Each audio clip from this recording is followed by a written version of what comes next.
নিজের চোখে দেখা কিছুদিন আগে একটা জানাজা পড়িয়েছে, খোদার কসম করে বলছে 6:30 ইন্তেকাল করেছে। হসপিটালের বিল দেনেওয়ালা নাই, 4 সন্তান, অ্যাম্বুলেন্সে ঘরে ঘরে আসবে, 1000-1200 টাকার বিল দেনেওয়ালা নাই। কি বুঝলেন? ক্ষণস্থায়ী দুনিয়া। মুমিনের কম থাকলেও আমি বলি, কেউ যদি এসে বলে হুজুর একটু দোয়া করেন, খুব পেরেশানিতে আছি, আমি তার হাত চুমু খেয়ে বলি তোমাকে মোবারকবাদ, আল্লাহ তোমাকে ভালোবাসে। পেরেশানি তো মালিক দেয়, এই জন্য এটা রহমত মুমিনের জন্য। পেরেশানি দেয় যখন ফেরেশতারা বলে আল্লাহ চাইতেছে টাকা পয়সা চাইতেছে, বলে এটা কি?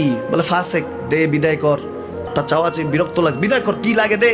মুমিন যখন চাইতে থাকে আল্লাহ আমাকে কিছু লাগবে, যখন একটু করে চায় আমার মাটাকে সুস্থ করে দাও, বাবাটাকে আল্লাহ আমার স্ত্রীকে, আমার আমাকে একটু তৌফিক দাও, চাইতে থাকে মুমিন। আল্লাহ বলে যখন ফেরেশতারা দেখে মুমিন চাচ্ছে, দেরি করতে পারে না, তাড়াতাড়ি খাজানা নিয়ে দিতে নেবে, আল্লাহ বলে রাখোস না, এত তাড়াহুড়া কিসে? তার চাওয়ার মধ্যে তো প্রেম আছে, একটু চাইতে দেস না। থাকুক না মুমিন আর একটু পেরেশান, থাকুক না, থাকতে দেস না।